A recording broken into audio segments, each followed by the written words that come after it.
Hello,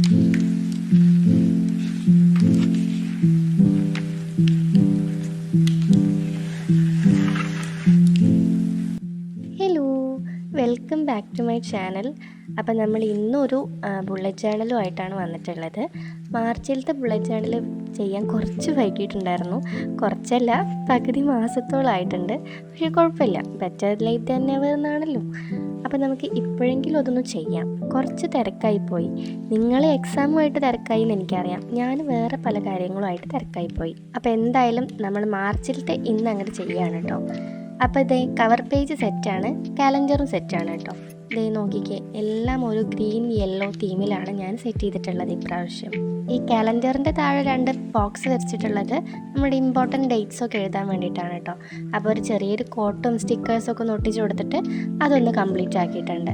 ഇനി next page എന്ന് പറയുന്നത് നമ്മുടെ സ്ഥിരം ഗോൾ പേജാണ് കേട്ടോ.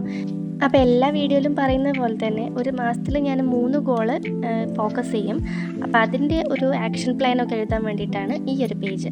നെക്സ്റ്റ് എന്ന് പറയുന്നത് നമ്മുടെ ബക്കറ്റ് ലിസ്റ്റാണ് കേട്ടോ. ഈ മാസം നമുക്ക് എന്തൊക്കെ ചെയ്യാനുണ്ട്, എന്തൊക്കെ എൻ്റെ ബക്കറ്റ് ലിസ്റ്റിലുണ്ട്, അതൊക്കെ ഞാൻ ഈ ഒരു പേജിൽ എഴുതി വയ്ക്കും. അതും ഞാൻ ജസ്റ്റ് ഒരു കവർ പേജ് പോലെ തന്നെ ആ ഒരു സ്ക്രാപ്പ് ബുക്ക് ലുക്കിലാണ് സെറ്റാക്കിയിട്ടുള്ളത് കേട്ടോ. ഇവിടെ പിന്നെ കുറച്ച് വാഷി ടൈപ്പും സ്റ്റിക്കേഴ്സൊക്കെ ഒട്ടിച്ചിട്ട് ഇതുപോലെ ഒരു 3 പ്രാവശ്യം കളറും ചെയ്തിട്ട് അടുത്ത പേജിലേക്ക് മൂവ് ഓൺ ചെയ്യുകയാണ് കേട്ടോ. ഇത് നമ്മുടെ മൂഡ് ട്രാക്കറാണ്. നമ്മുടെ ഓരോ ദിവസത്തെ മൂഡ് എങ്ങനെ ഉണ്ടായിരുന്നു എന്ന് അറിയാൻ വേണ്ടിയിട്ടുള്ള ഒരു ട്രാക്കറാണ് കേട്ടോ.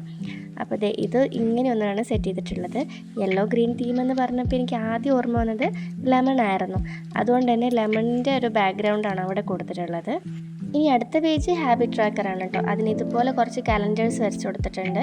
പിന്നെ അതൊക്കെ ഒന്ന് ഹൈലൈറ്റ് ചെയ്തിട്ട് അടുത്ത പേജിലേക്ക് മൂവ് ഓൺ ചെയ്തു. ഇത് എക്സ്പെൻസിൻ്റെ പേജാണ്. അവിടെ നമ്മൾ ഇതുപോലെയൊക്കെ ഒന്ന് എഴുതി കൊടുത്തിട്ട് സെറ്റാക്കുകയാണ് കേട്ടോ. കുറച്ച് സ്റ്റിക്കേഴ്സ് ഒട്ടിച്ചെടുക്കാം കേട്ടോ വേണമെങ്കിൽ. എൻ്റെ അടുത്ത് അധികം ഗ്രീനും യെല്ലോവും സ്റ്റിക്കേഴ്സൊന്നും ഉണ്ടായിരുന്നില്ല. അപ്പോൾ അങ്ങനെ സെറ്റാക്കിയിട്ടുണ്ട്. ആകെ കൂടെ ഉള്ളത് കുറച്ച് ട്രാൻസ്പെറൻറ്റ് സ്റ്റിക്കേഴ്സാണ് കേട്ടോ. അതാണെങ്കിൽ ഫുള്ള് പിങ്ക് വൈബിലാണ് വരുന്നത്. അതുകൊണ്ട് പിന്നെ ഇവിടെ ഞാൻ അധികം ഒട്ടിക്കാൻ നിന്നിട്ടില്ല. എന്നാലും അതിലത്തെ കുറച്ച് യെല്ലോ ഗ്രീൻ വരുന്ന പൂക്കളും ഇലകളൊക്കെ ഒന്ന് ഒട്ടിച്ചു കൊടുത്തിട്ടുണ്ട് ഇതുപോലെ. ഇനി അടുത്ത പേജ് എന്ന് പറയുന്നത് നമ്മുടെ വിഷ് ലിസ്റ്റാണ് കേട്ടോ. അവിടെ നമുക്ക് വാങ്ങാൻ ഇഷ്ടമുള്ള സാധനങ്ങളൊക്കെ നമുക്ക് എഴുതി വെക്കാം. അവിടെ അതുപോലെ തന്നെ കുറച്ച് സ്റ്റിക്കേഴ്സും വാഷി ടൈപ്സും ഒക്കെ ഒട്ടിച്ചു കൊടുത്തിട്ടുണ്ട്. ഈ വാഷി ടൈപ്പ് ഒന്നും ശരിക്കുള്ള വാഷി ടൈപ്പ് അല്ല കേട്ടോ. എനിക്ക് അധികം വാഷി ടൈപ്പ് കളക്ഷനൊന്നുമില്ല. അതുകൊണ്ട് തന്നെ പ്രിൻ്റ് എടുത്തിട്ട് ഒട്ടിക്കാറാണ് ഞാൻ പതിവ്. ഇനി അടുത്തത് നമ്മുടെ വീക്ക്ലി ലോഗാണ്. അതിന് ഇതുപോലെ 3 പേജിലായിട്ടാണ് ഇങ്ങനെയൊന്ന് വരച്ചു കൊടുക്കുന്നത് കേട്ടോ. അധികം ക്രിയേറ്റീവായിട്ടൊന്നും നിൽക്കാൻ ടൈമൊന്നും ഉണ്ടായിരുന്നില്ല. പിന്നെ ഒരുപാട് ദിവസം കഴിഞ്ഞല്ലോ ഓൾറെഡി. അപ്പോൾ അധികം വരയ്ക്കാനൊന്നും നിന്നിട്ടില്ല. അതുകൊണ്ട് ഇതുപോലത്തെ കുറച്ച് സിമ്പിളായിട്ടുള്ള മിനിമലായിട്ടുള്ള ലുക്ക് കൊടുത്തിട്ട് കുറച്ച് കോളംസ് ആയിട്ട് വരച്ചു കൊടുത്തിട്ടുള്ളത്. പിന്നെ ഞാൻ നേരത്തെ പറഞ്ഞ ട്രാൻസ്പെറൻറ്റ് സ്റ്റിക്കേഴ്സ് ഉണ്ടല്ലോ, അതിൽ കുറച്ച് ഗ്രീൻ വൈബുള്ള സ്റ്റിക്കേഴ്സ് എടുത്തിട്ട് ഒട്ടിച്ചു കൊടുത്തിട്ടുണ്ട് കേട്ടോ. അപ്പോൾ അതോടെ നമ്മുടെ ബുള്ളറ്റ് ജേണൽ സെറ്റപ്പ് കഴിയുകയാണ്. മാർച്ചിലത്തെ വീക്ക്ലി ലോഗ് കഴിഞ്ഞാൽ പിന്നെ വേറെ ഒന്നും ഇല്ലല്ലോ. അതുകൊണ്ട് ഫിനിഷായി കേട്ടോ.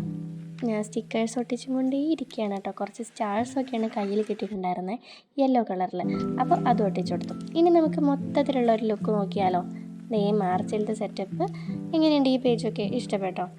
ഈ ഗോൾസിൻ്റെയും ബക്കറ്റ് ലിസ്റ്റിൻ്റെയൊക്കെ എനിക്ക് നല്ലതായിട്ട് ഇഷ്ടമായിട്ടുണ്ടായിരുന്നു കേട്ടോ. ബക്കറ്റ് ലിസ്റ്റിൻ്റെ താഴെ കുറച്ച് ബ്ലീഡ് ചെയ്ത് വന്നിട്ടുണ്ടായിരുന്നു ഈ മൂഡ് ട്രാക്കറിൻ്റെ അടിയിലത്തെ ഈ കളേഴ്സ്.